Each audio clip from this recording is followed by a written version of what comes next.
fast. Make certain hot. Why don't we turn them off?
The still guy. You know, one of the still guys keeps talking to the shot. Yeah. They see it on the. Gotta watch on it.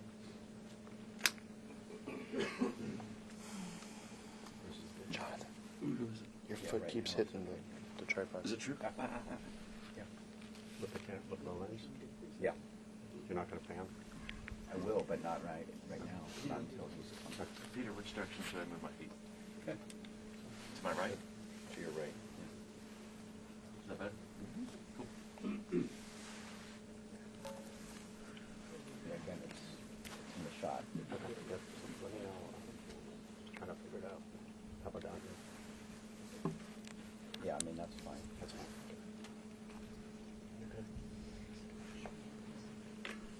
Like that's okay. Yeah.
See the floor. All I get is a bald head. Can you be 6'2"? No. If I'm on my butt, I can't see over there.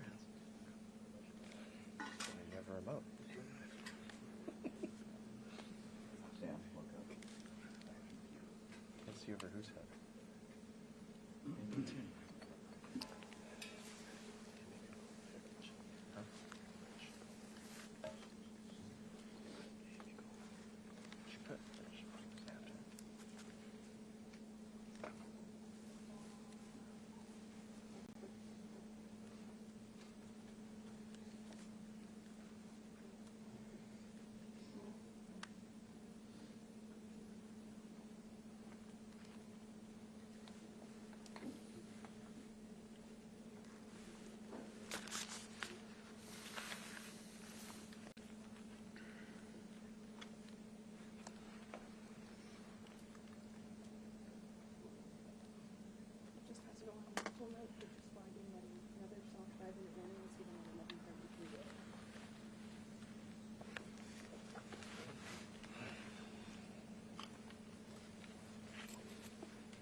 Okay, thank you very much. This is big stuff. We appreciate you being here. Late last night and early today, at my direction, the United States Armed Forces conducted an extraordinary military operation in the capital of Venezuela. Overwhelming American military power, air, land, and sea, was used to launch a spectacular assault. And it was an assault like people have not seen since World War II. It was a force against a heavily fortified military fortress in the heart of Caracas to bring outlaw dictator Nicolas Maduro to justice. This was one of the most stunning, effective, and powerful displays of American military might and competence in American history. And if you think about it, we've done some other good ones, like the attack on Soleimani, the attack on al-Baghdadi, and the obliteration and decimation of the Iran nuclear sites just recently in an operation known as Midnight Hammer. All perfectly executed and done. No nation in the world could achieve what America achieved yesterday, or frankly in just a short period of time. All Venezuelan military capacities were rendered powerless as the men and women of our military, working with U.S. law enforcement, successfully captured Maduro in the dead of night. It was dark. The lights of Caracas were largely turned off due to a certain expertise that we have. It was dark and it was deadly. But captured along with his wife, Celia Flores, both of whom now face American justice. Maduro and Flores have been indicted in the Southern District of New York, it's Jay Clayton, for their campaign of deadly narco-terrorism against the United States and its citizens. I want to thank the men and women of our military who achieved such an extraordinary success overnight with breathtaking speed, power, precision, and competence. You rarely see anything like it. You've seen some raids in this country that didn't go so well. They were an embarrassment. If you look back to Afghanistan, or if you look back to the Jimmy Carter days, they were different days. We're a respected country again, maybe like never before. These highly trained warriors, operating in collaboration with U.S. law enforcement, caught them in a very ready position. They were waiting for us. They knew we had many ships out in the sea. We were just sort of waiting. They knew we were coming. So they were in a ready, what's called a ready position. But they were completely overwhelmed and very quickly incapacitated. If you would have seen what I saw last night, you would have been very impressed. I'm not sure that you'll ever get to see it, but it was an incredible thing to see. Not a single American service member was killed, and not a single piece of American equipment was lost. We had many helicopters, many planes, many people involved in that fight. But think of that, not one piece of military equipment was lost, not one service member was, more importantly, killed. The United States military is the strongest and most fearsome military on the planet by far, with capabilities and skills our enemies can scarcely begin to imagine. We have the best equipment anywhere in the world. There's no equipment like what we have, and you see that even if you just look at the boats. You know, we've knocked out 97% of the drugs coming in by sea. 90%. Each boat kills on average, 25,000 people. We knocked out 97%. And those drugs mostly come from a place called Venezuela. We're going to run the country until such time as we can do a safe, proper, and judicious transition. So we don't want to be involved with having somebody else get in and we have the same situation that we had for the last long period of years. So we are going to run the country until such time as we can do a safe, proper, and judicious transition. And it has to be judicious because that's what we're all about. We want peace, liberty, and justice for the great people of Venezuela, and that includes many from Venezuela that are now living in the United States and want to go back to their country. It's their homeland. We can't take a chance that somebody else takes over Venezuela that doesn't have the good of the Venezuelan people in mind. We've had decades of that. We're not going to let that happen. We're there now, and what people don't understand, but they understand as I say this, we're there now, but we're going to stay until such time as the proper transition can take place. So we're going to stay until such time as we're going to run it, essentially, until such time as a proper transition can take place. As everyone knows, the oil business in Venezuela has been a bust, a total bust, for a long period of time. They were pumping almost nothing by comparison to what they could have been pumping and what could have taken place. We're going to have our very large United States oil companies, the biggest anywhere in the world, go in, spend billions of dollars, fix the badly broken infrastructure, the oil infrastructure, and start making money for the country. And we are ready to stage a second and much larger attack if we need to do so. So we were prepared to do a second wave if we needed to do so. We actually assumed that a second wave would be necessary, but now it's probably not. The first wave, if you'd like to call it that, the first attack was so successful, we probably don't have to do a second, but we're prepared to do a second wave, a much bigger wave, actually.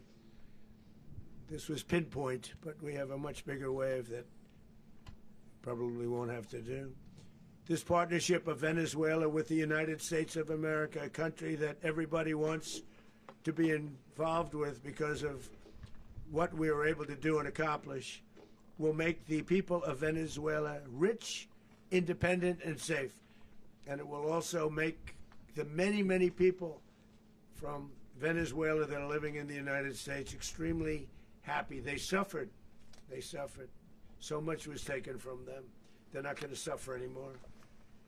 The illegitimate dictator Maduro was the kingpin of a vast criminal network responsible for trafficking colossal amounts of deadly and illicit drugs into the United States.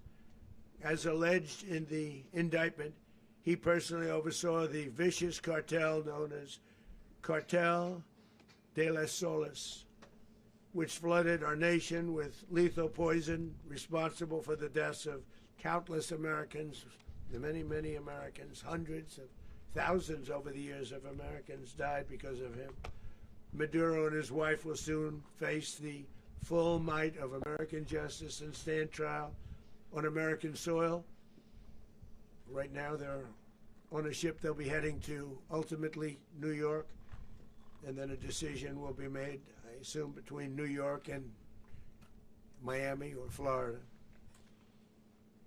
But we have people where the overwhelming evidence of their crimes will be presented in a court of law. And I've seen it. I've seen what we have. It's both horrible and breathtaking that something like this could have been allowed to take place. For many years after his term as president of Venezuela expired, Maduro remained in power and waged a ceaseless campaign of violence, terror, and subversion against the United States of America, threatening not only our people, but the stability of the entire region. And you all saw it. In addition to trafficking gigantic amounts of illegal drugs that inflicted untold suffering and human destruction all over the country, all over, in particular, the United States. Maduro sent savage and murderous gangs, including the bloodthirsty prison gang, Tren de Aragua, to terrorize American communities nationwide, and he did indeed. They were in Colorado. They took over apartment complexes. They cut the fingers off people if they called police. They were brutal, but they're not so brutal now. And I just have to congratulate our military, Pete and everybody, and our National Guard, because the job that they've done, whether it's in Washington, D.C., where we have a totally safe city, where it was one of the most unsafe cities anywhere in the world, frankly, and now we have no crime in Washington, D.C. We haven't had a killing. We had the terrorist attack a few weeks ago. A little bit of a different kind of a threat, but we haven't had a killing in a long period of time, 6-7 months. We used to have two, on average, 2 a week in Washington, our capital. We don't have that anymore. The restaurants are opening. Everyone's happy. They're going, they're walking their daughters, they're walking their children, their wives, they walk to restaurants. Restaurants are opening all over Washington, D.C. So I want to thank the National Guard. I want to thank our military. And I want to thank law enforcement. Been amazing. And they should do it with more cities. We're doing it, as you know, and we're doing it in Memphis, Tennessee right now, and crime is down. We've just sort of started a few weeks ago, but crime is down now 77%. And the governor of Louisiana called, great person, and he wanted us to help him, as you know, in a certain very nice part of Louisiana, and we have done that. It was a rough section, and we have crime down. I understand it's down to almost nothing already after 2.5 weeks. New Orleans, it's down to almost nothing, and we've only been there for 2.5 weeks. Can't imagine why governors wouldn't want us to help. We also helped, as you know, in Chicago, and crime went down a little bit there. We did a very small help because we had no working ability with the governor. The governor was a disaster, and the mayor was a disaster. But it knocked down crime. But we're pulling out of there when they need us. We'll know. You'll know. You'll be writing about it. And likewise, Los Angeles, where we saved Los Angeles early on, where the head of the police department made a statement that if the federal government didn't come in, we would have lost Los Angeles. That's long after the fires. That's when they had the riots in Los Angeles. We did a great job. Got no credit for it whatsoever, but that's okay. It doesn't matter. We don't need the credit. But we'll be pulling out when they need us. They'll call, or we'll go back if we have to. We'll go back. But we did a great job in various cities. But the place that we're very proud of is Washington, D.C., because it's our nation's capital. We took it from being a crime-ridden mess to being one of the safest cities in the country. But the gangs that they sent raped, tortured, and murdered American women and children. They were in all of the cities I mentioned, Tren de Aragua. And they were sent by Maduro to terrorize our people, and now Maduro will never again be able to threaten an American citizen or anybody from Venezuela. There will no longer be threats. For years I've highlighted the stories of those innocent Americans whose lives were so heartlessly robbed by this Venezuelan terrorist organization. Really one of the worst. One of the worst, they say the worst. Americans like 12-year-old Jocelyn Nungari from Houston. Beautiful Jocelyn Nungari, what happened to her? They, as you know, they kidnapped, assaulted, and murdered by Tren de Aragua animals. They murdered Jocelyn and left her dead under the bridge. There was a bridge that will never be the same to so many people after seeing what happened. As I've said many times, the Maduro regime emptied out their prisons, sent their worst and most violent monsters into the United States to steal American lives. And they came from mental institutions and insane asylums. They came from prisons and jails. The reason I say both, they sound similar. Actually, prisons little bit more hostile, a little bit tougher. A mental institution isn't as tough as an insane asylum, but we got them both. They sent from their mental institutions, they sent from their jails, prisons. They were drug dealers, they were drug kingpins, they sent everybody bad into the United States. But no longer, and we have now a border where nobody gets through. In addition, Venezuela unilaterally seized and stole American oil, American assets, and American platforms, costing us billions and billions of dollars. They did this a while ago, but we never had a president that did anything about it. They took all of our property. It was our property. We built it. And we never had a president that decided to do anything about it. Instead, they fought wars that were 10,000 miles away. We built Venezuela oil industry with American talent, drive, and skill, and the socialist regime stole it from us during those previous administrations, and they stole it through force. This constituted one of the largest thefts of American property in the history of our country. Considered the largest theft of property in the history of our country. Massive oil infrastructure was taken like we were babies, and we didn't do anything about it. I would have done something about it. America will never allow foreign powers to rob our people or drive us back into and out of our own hemisphere. That's what they did. Furthermore, under the now deposed dictator Maduro, Venezuela was increasingly hosting foreign adversaries in our region and acquiring menacing offensive weapons that could threaten U.S. interests and lives. And they used those weapons last night. Potentially in league with the cartels operating along our border.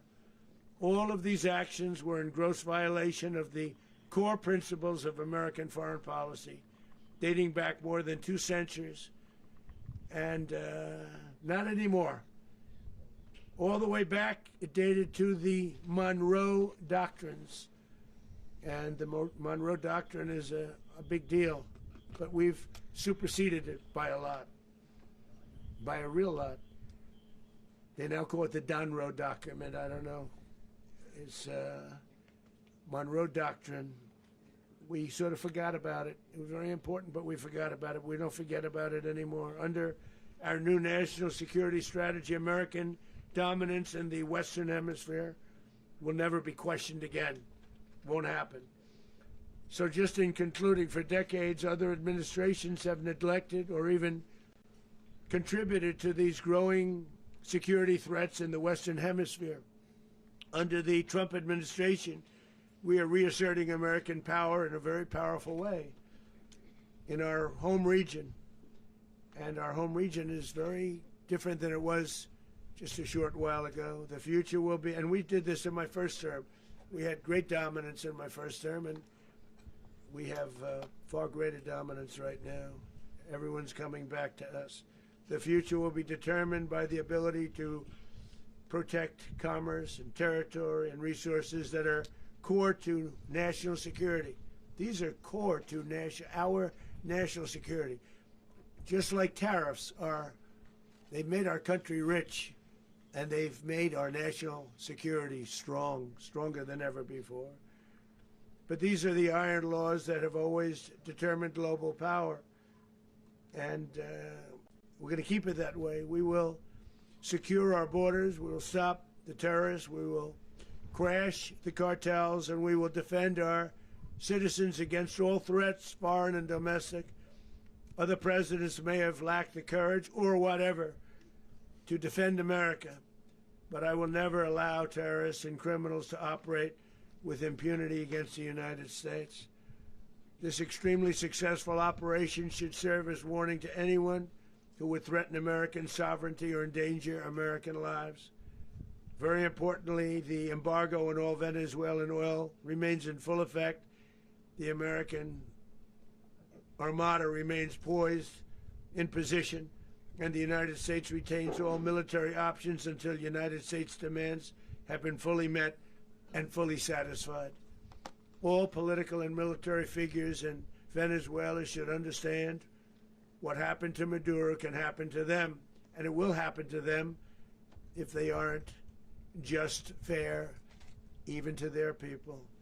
The dictator and terrorist, Maduro, is finally gone in Venezuela. People are free. They're free again. It's been a long time for them, but they're free. America is a safer nation. This morning, it's a prouder nation this morning because it didn't allow this horrible person and this country that was doing very bad things to us. It didn't allow it to happen. And the Western Hemisphere is right now a much safer place to be. So I want to thank everybody for being here. I want to thank General Raisin Kane. He's a fantastic man. I've worked with a lot of generals. I worked with some I didn't like. I worked with some I didn't respect. I worked with some that just weren't good. But this guy is fantastic. I watched last night one of the most precise attacks on sovereignty. I mean, it was an attack for justice. And I'm very proud of him, and I'm very proud of our Secretary of War, Pete Hegseth, who I'm going to ask to say a few words. Thank you very much. Mr. President, can you explain how the U.S. will run Venezuela? Well, thank you, Mr. President. Finally, a commander-in-chief the world respects and the American people deserve. And as the President said, words can barely capture the bravery and the power and the precision of this historic operation. A massive joint military and law enforcement raid flawlessly executed by the greatest Americans our country has to offer. American warriors are second to none, the best in the world and the best of our country. What all of us witnessed last night was sheer guts and grit, gallantry, and glory of the American warrior.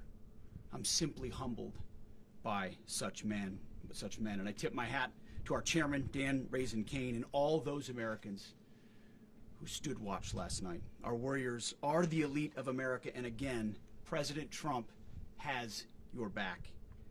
No other country on planet Earth, and it's not even close, could pull this kind of operation off. And no other president has ever shown this kind of leadership, courage, and resolve. The most powerful combination the world has ever seen. As the president said, our adversaries remain on notice. America can project our will anywhere, anytime. The coordination, the stealth, the lethality, the precision, the very long arm of American justice, all on full display in the middle of the night. Nicolas Maduro had his chance, just like Iran had their chance, until they didn't and until he didn't. He effed around, and he found out. President Trump is deadly serious about stopping the flow of gangs and violence to our country. Deadly serious about stopping the flow of drugs and poison to our people. Deadly serious about getting back the oil that was stolen from us. And deadly serious about reestablishing American deterrence and dominance in the Western Hemisphere. This is about the safety, security, freedom, and prosperity of the American people. This is America first. This is peace through strength. And the United States War Department is proud to help deliver it. Welcome to 2026, and under President Trump, America is back. I'd like to welcome now our chairman, Chairman Raisin Kane, to give a few more details about the operation. Mr. Chairman. Thank you, Mr. Secretary. Thank you, Mr. President, and good morning. Last night, on the order of the President of the United States and in support of a request from the Department of Justice, as the President said, the United States military conducted an apprehension mission in Caracas, Venezuela, to bring to justice two indicted persons, Nicolas and Cecilia Maduro. This operation, known as Operation Absolute Resolve, was discreet, precise, and conducted during the darkest hours of January 2nd and was the culmination of months of planning and rehearsal, an operation that, frankly, only the United States military could undertake. What I'd like to do this morning is talk to you through some of the preparation and the details without compromising any of our tactics, techniques, and procedures. There is always a chance that we'll be tasked to do this type of mission again. Our interagency work began months ago and built on decades of experience of integrating complex air, ground, space, and maritime operations. While the past 2 decades have honed the skills of our special operations forces, this particular mission required every component of our joint force, with soldiers, sailors, airmen, Marines, and Guardians working in unison with our intelligence agency partners and law enforcement teammates in an unprecedented operation. We leveraged our unmatched intelligence capabilities and our years of experience in hunting terrorists, and we could not have done this mission without the incredible work by various intelligence agencies, including the CIA, NSA, and NGA. We watched, we waited, we prepared, we remained patient and professional. This mission was meticulously planned, drawing lessons from decades of missions over the last many years, many missions over these last many years. This was an audacious operation that only the United States could do. It required the utmost of precision and integration within our joint force. And the word integration does not explain the sheer complexity of such a mission. An extraction so precise it involved more than 150 aircraft launching across the Western Hemisphere in close coordination, all coming together in time and place to layer effects for a single purpose: to get an interdiction force into downtown Caracas while maintaining the element of tactical surprise. Failure of one component of this well-oiled machine would have endangered the entire mission, and failure is never an option for America's joint force. Those in the air over Caracas last night were willing to give their lives for those on the ground and in the helicopters. Let me talk a little bit about the preparation. After months of work by our intelligence teammates to find Maduro and understand how he moved, where he lived, where he traveled, what he ate, what he wore, what were his pets, in early December, our force was set pending a series of aligned events. Key was choosing the right day to minimize the potential for civilian harm and maximize the element of surprise, and minimize the harm to the indicted personnel so, as the President said, they could be brought to justice. And as the President said earlier today, weather in Venezuela is always a factor this time of the year. And over the weeks through Christmas and New Year's, the men and women of the United States military sat ready, patiently waiting for the right triggers to be met and the President to order us into action. Last night, the weather broke just enough, clearing a path that only the most skilled aviators in the world could maneuver through. Ocean, mountain, low cloud ceilings, but when tasked with a mission, this organization does not quit. At 10:46 p.m. Eastern Time last night, the President ordered the United States military to move forward with this mission. He said to us, and we appreciate it, Mr. President, good luck and Godspeed. And those words were transmitted to the entire joint force. Over the course of the night, aircraft began launching from 20 different bases on land and sea across the Western Hemisphere. In total, more than 150 aircraft, bombers, fighters, intelligence, reconnaissance, surveillance, rotary wing were in the air last night. Thousands and thousands of hours of experience were airborne. Our youngest crew member was 20, and our oldest crew member was 49, and there's simply no match for American military might.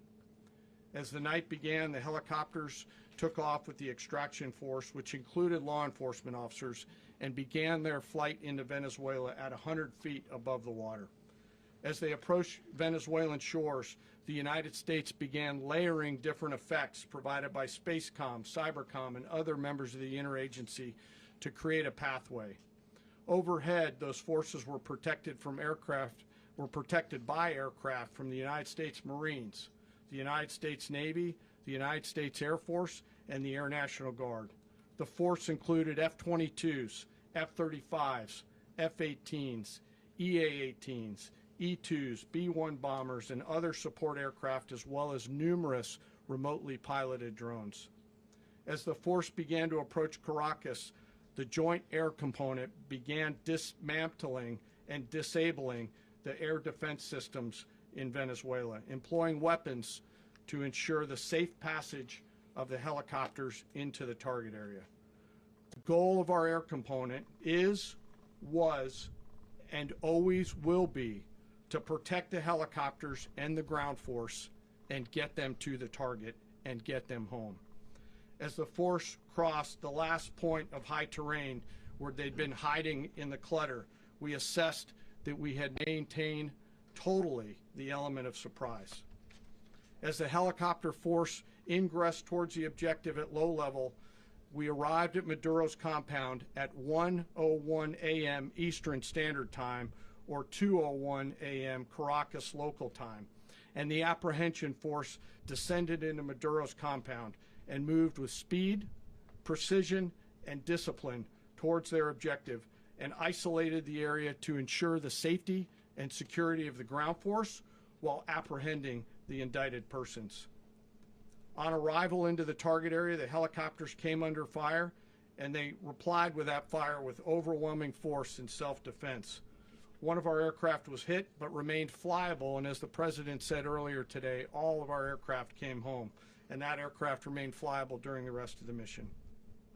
As the operation unfolded at the compound, our air and ground intelligence teams provided real-time updates to the ground force, ensuring those forces could safely navigate the complex environment without unnecessary risk. The force remained protected by overhead tactical aviation. Maduro and his wife, both indicted, gave up and were taken into custody by the Department of Justice, assisted by our incredible U.S. military with professionalism and precision, with no loss of U.S. life. After securing the indicted persons, the force began to prep for departure.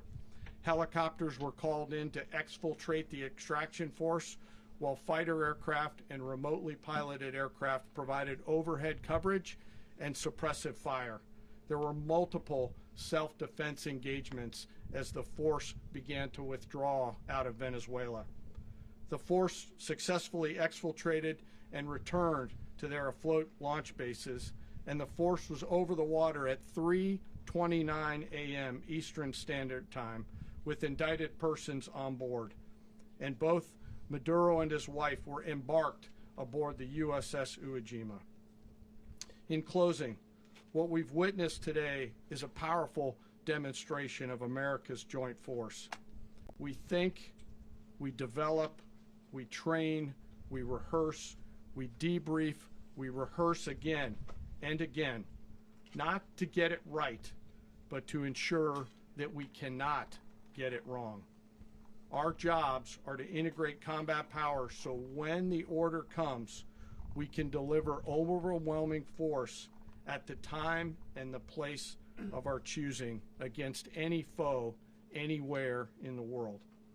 I am immensely proud today of our joint force and filled with gratitude to represent them here today. There is simply no mission too difficult for these incredible professionals and the families that stand by them and support them. As we stand here this morning, our forces remain in the region at a high state of readiness, prepared to project power, defend themselves, and our interests in the region. This operation is a testament to the dedication and unwavering commitment to justice and our resolve to hold accountable those who threaten peace and stability. In closing, I want to express my heartfelt gratitude to the brave men and women who executed this mission. Their courage and tireless commitment to our nation are what makes us strong. Thank you, Mr. Secretary, and thank you, Mr. President. Well, I don't have much to add to what you've heard now, other than the following points. Nicolas Maduro was indicted in 2020 in the United States. He is not the legitimate president of Venezuela. That's not just us saying it. The first Trump administration, the Biden administration, the second Trump administration, none of those three recognized him. He's not recognized by the European Union and multiple countries around the world. He is a fugitive of American justice with a $50 million reward, which I guess we saved $50 million. And We should make sure. yeah, exactly. But Don't let anybody claim it. Nobody deserves it but us. But I want to be clear about one thing. Nicolas Maduro had multiple opportunities to avoid this. He was provided multiple very, very, very generous offers and chose instead to act like a wild man, chose instead to play around. And the result is what we saw tonight. The other message here is the following. You have a guy, like many people around the world, they like to play games. You have a guy who decides he's going to invite Iran into his country, is going to, do the confiscation of American oil companies, is going to flood our country with gang members, is going to take Americans prisoner and try to hold them for hostage and trade them like he was able to do with the Biden administration. Basically likes to play games all this time and thinks nothing's going to happen. And I hope what people now understand is that we have a president. The 47th president of the United States is not a game player. When he tells you that he's going to do something, when tells you he's going to address a problem, he means it. He actions it. I can tell you, I've watched this process now for 14, 15 years, been around it. Everybody talks, I'm going to do this, I'm going to do that. When I get there, we're going to do this, we're going to take. This is a president of action. Like, I don't understand yet how they haven't figured this out. And now, if you don't know, now you know. Because this is the way it's going to play out. And I think people need to understand that this is not a president that just talks and does letters and press conferences. And, if he says he's serious about something, he means it. And this is something that was a direct threat to the national interest of the United States, and the president addressed it. This is a president of peace, by the way. I told you what I just said earlier. This guy had multiple opportunities to find his way somewhere else and figure out another. He could have been living somewhere else right now very happy, but instead he wanted to play big boy. And so now, he's got other sets of problems on his hands. And but I think the message here should be for the world. Look, the president doesn't go out looking for people to pick fights with. He's not, generally wants to get along with everybody. We'll talk and meet with anybody, but don't play games. Don't play games with this president's in office, because it's not going to turn out well. And so I hope that, I guess that lesson was learned last night, and we hope it'll be instructive moving forward. Is that a message for Cuba? Mr. President. Mr. President. Mr. President. Mr. President. Mr. President. You said that the U.S. is going to run Venezuela, so who's in power right now? Well, we're going to be running it with a group, and we're going to make sure it's run properly. We're going to rebuild the oil infrastructure, which will cost billions of dollars. It'll be paid for by the oil companies directly. They will be reimbursed for what they're doing, but it's going to be paid. And we're going to get the oil flowing the way it should be. As you know, it was just a minor flow. It was actually a minor flow for what they have. But we're going to run it properly, and we're going to make sure the people of Venezuela are taken care of. We're going to make sure the people that were forced out of Venezuela by this thug are also taken care of. Mr. President. Mr. President. Mr. President. Mr. President, does the U.S. running the country mean that U.S. troops will be on the ground? How will that work?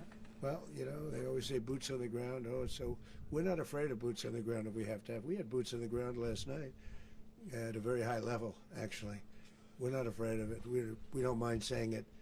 But we're going to make sure that that country is run properly. We're not doing this in vain. This is a very dangerous attack. This is an attack that could have gone very, very badly. Could have gone very badly. We could have lost a lot of people last night. We could have lost a lot of dignity. We could have lost a lot of equipment. The equipment is less important, but we could have lost a lot. And we're going to make sure that this is proper. We're there now. We're ready to go again if we have to. We're going to run the country right. It's going to be run very judiciously, very fairly. It's going to make a lot of money. We're going to give money to the people. We're going to reimburse people that were taken advantage of. We're going to take care of everybody. It's very important. We couldn't let them get away with it. They stole our oil. We built that whole industry there, and they just took it over like we were nothing. And we had a president that decided not to do anything about it.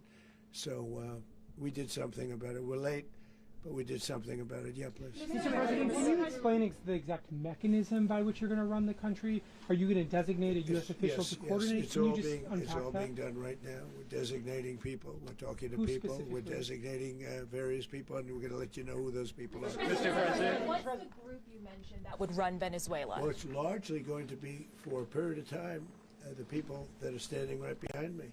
We're going to be running it. We're going to be bringing it back. It's a dead, I talk about a dead country. A year and a half ago, we were a dead country. Now we're the hottest country anywhere in the world. a country doing better than any country anywhere in the world. And it required leadership. Venezuela has a lot of bad people in there, a lot of bad people that shouldn't be leading. We're not going to take a chance that one of those people take over for Maduro. So you can look at, and others, we have fantastic people, including people in the military. So we're going to have a group of people running it until such time as it can be put back on track, make a lot of money for the people, and give people a great way of life, and also reimbursement for people in our country that were forced out of Venezuela. Mr. President, Rubio would be. You said earlier today that you weren't going to back Machado to come back and be the opposition leader in your Fox and Friends interview. And then you also mentioned the vice president of Venezuela. Are you going to work with the vice president of Venezuela, or how do you foresee the relationship Well, going? I understand she was just sworn in, but she was, as you know, picked by Maduro. So Marco's working on that directly. He just had a conversation with her, and she's essentially willing to do what we think is necessary to make Venezuela great again. Very simple. Mr. President, Colombian President Gustavo Petro, a couple weeks ago, he said he's got to watch his ass. And today he said he's not concerned about anything happening to him in the aftermath of this operation. So just what your message is Well, about he that. has cocaine mills. He has factories where he makes cocaine. And yeah, I think I stick by my first statement. He's making cocaine. They're sending it into the United States. So he does have to watch his ass. Mr. President, did you notify any members of Congress in advance? Marco, do you want to talk about that? Because you were involved in Sure. We call members of Congress immediately after. This was not the kind of mission that you can do congressional notification on. It was a trigger-based mission in which conditions had to be met night after night. We watched and monitored that for a number of days. So it's just simply not the kind of mission you can call people and say, hey, we may do this at some point in the next 15 days. But it's largely a law enforcement function. Remember, at the end of the day, at its core, this was an arrest of 2 indicted fugitives of American justice, and the Department of War supported the Department of Justice in that job. Now, there are broader policy implications here, but it's just not the kind of mission that you can pre-notify because it endangers the mission. Mr. President, if I can add one thing to that, Congress has a tendency to leak. This would not be good. If they leaked, General, I think it would have been maybe a very different result. But I have to say, they knew we were coming at some point, We had a lot of ships out there. They sort of knew we were coming. Mr. President. But Congress will leak, and we don't want leakage. Mr. President. You were one of the only people to watch this all play out live. What was Maduro doing when the U.S. forces entered what I assume would be his home? And also, was there any point where the U.S. was considering if Maduro pushed back or resisted killing Maduro? It could have happened. It could have happened. He was trying to get into a safe place. You know what a safe place is, all steel. And he wasn't able to make it to the door because our guys were so fast. They went through the opposition so fast. And there was a lot of opposition. People were wondering, do we get them by surprise? Sort of surprised, but they were waiting for something. It was a lot of opposition. There was a lot of gunfire. You saw some of it today. But he was trying to get to a safe place, which wasn't safe because we would have had the door blown up in about 47 seconds, they say on average, regardless of how thick the steel was. It was a very thick door. It was a very heavy door, but he was unable to get to that door. He made it to the door. He was unable to close it. So where is Maduro going to be? Go ahead, finish. Where is Maduro going to be in the time being right now? Do you know his exact whereabouts? Well, eventually, ultimately, in the near future, he's going to be brought to New York. And where is he going to be held? Where is he going to be held in New York? Do you know? That's going to be up to the officials that do these things. Mr. President, the U.S. has something of a mixed track record of ousting dictators without necessarily a plan for what comes afterwards. Did that weigh on your decision Well, that's making? when we had different precedents, but with me, that's not true. With me, we've had a perfect track record of winning.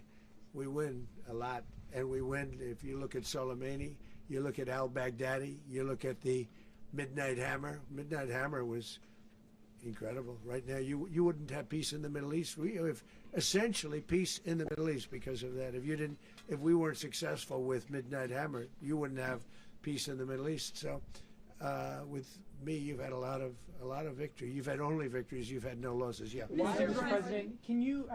How long do you expect the U.S. to run Venezuela, and how soon do you want the Venezuelan people to hold elections? So I'd like to do it quickly, but it takes a period of time. We're rebuilding. We have to rebuild their whole infrastructure. The infrastructure is rotted. it's actually very dangerous. It's a, blow-up territory. Oil is very dangerous. It's a very dangerous thing to take out of the ground. It can kill a lot of people. It has killed a lot of people doing just that. The infrastructure is old. It's rotted. Much of it is stuff that we put there 25 years ago, and we're going to be replacing it. And we're going to take a lot of money out so that we can take care of the country. Are you saying that Secretary Rubio and Mr. President, China, Russia, and Iran have interests in Venezuela. How does this operation affect your relationships with them when it comes to the oil China and drugs? and Russia, Russia when we get things straightened out. But in terms of other countries that want oil, we're in the oil business. We're going to sell it to them. We're not going to say we're not going to. In other words, we'll be selling oil, probably in much larger doses because they couldn't produce very much because their infrastructure was so bad. So we'll be selling large amounts of oil to other countries, many of whom are using it now, but I would say many more will come.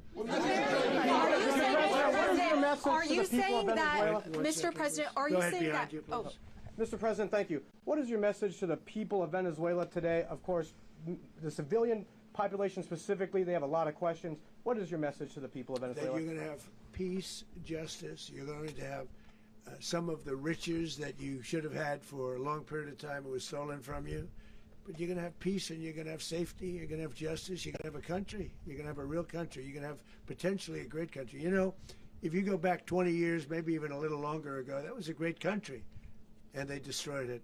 Remember I said that if we lose this election, the United States will be Venezuela on steroids. That's what would have happened.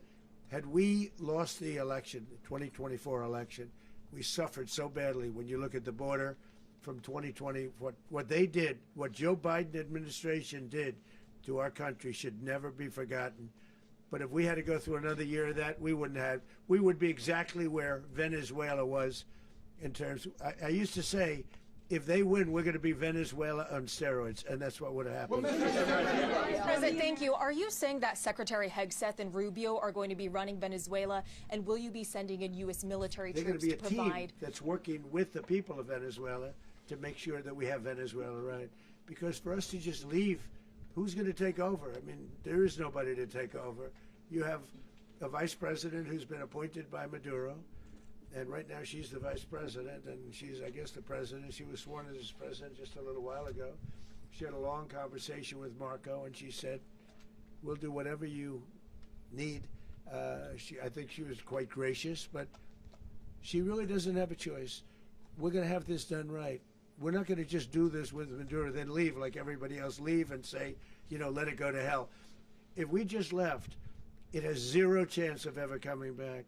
We'll run it properly. We'll run it professionally. We'll have the greatest oil companies in the world go in and invest billions and billions of dollars and take out money, use that money in Venezuela. And the biggest beneficiary are going to be the people of Venezuela. And also, I can't stress this strongly enough, the people that got thrown out of Venezuela that are now in the United States, and frankly, some want to stay and some probably want to go back. Yeah. So Mr. President, what is being done to protect Americans in the country, and were any of the detained Americans Well, right now they're arrested very last protected night? because nobody's going to mess with us. They're very protected. The people of, and we let them know that you better not touch one of them. Are you concerned that bad elements of the Maduro regime will remain in place? Well, we know who they are. We're on them, and they're acting much differently now than they would have acted 2 days ago. And what can you Okay, say wait, about behind you, please. Mr. President, why is running a country in South America America first? Well, I think it is because we want to surround ourselves with good neighbors. We want to surround ourselves with stability. We want to surround ourselves with energy. We have tremendous energy in that country. It's very important that we protect it. We need that for ourselves. We need that for the world. And we want to make sure we can protect it. Mr. President. Yes, sir. Please, go ahead. Yeah, is there a message here for Cuba and Diaz-Canel? Well, Cuba's an interesting case. Cuba is, not doing very well right now. That system has not been a very good one for Cuba. The people there have suffered for many, many years. And I think Cuba is going to be something we'll end up talking about because Cuba is a failing nation right now, very badly failing nation. And we want to help the people. It's very similar in the sense that we want to help the people in Cuba, but we want to also help the people that were forced out of Cuba and living in this country. Do you want to say something about that, Marco, please? Well, I mean, I just gave you a statement a few minutes ago about, when the president speaks, you should take him seriously. So, suffice it to say, Cuba is a disaster. It's run by incompetent, senile men, and in some cases, not senile, but incompetent nonetheless. It has no economy. It's in total collapse. And by the way, they were, all the guards that helped protect Maduro, this is well known, their whole spy agency, all that were full of Cubans. I mean, it's amazing. This poor island took over Venezuela in some cases. One of the biggest problems that Venezuelans have is they have to declare independence from Cuba that tried to basically colonize it from a security standpoint. So, yeah, look, if I lived in Havana and I was in the government, I'd be concerned, at least a little bit. Are you cutting off the oil flow to Cuba from Venezuela? Well, the president already announced a week ago that anything that's sanctioned, it's sanctioned oil, it's not going to be allowed to get there. So that's an The answer is yes. Mr. President, Mr. President, is the U.S. aware of the location of opposition leader Machado, and have you been in contact with her? No, we haven't. No, we haven't. Mr. President, on Monday. I think it would be very tough for her to be the leader. She doesn't have the support within or the respect within the country. She's a very nice woman, but she doesn't have the respect. Mr. President, is it possible that the U.S. ends up administrating Venezuela for years? Well, it won't cost us anything because the money coming out of the ground is very substantial. So it's not going to cost us anything. So the U.S. isn't going to dedicate any money to. Well, we want safety there. We want to be surrounded by countries that aren't housing all of our enemies all over the world. That's what was happening, and you don't want to have that. But we're going to be rebuilding, and we're not spending money. The oil companies are going to go in. They're going to spend money. We're going to take back the oil that, frankly, we should have taken back a long time ago. A lot of money is coming out of the ground. We're going to get reimbursed for all of that. We're going to get reimbursed for everything that we spend.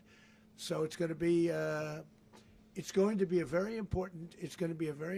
This is a very big evening that took place last night. We have to be surrounded by safe, secure countries, and we also have to have energy. Very important. We have to have energy that's real energy, not where they're getting 4% and 5% of the energy out of the ground.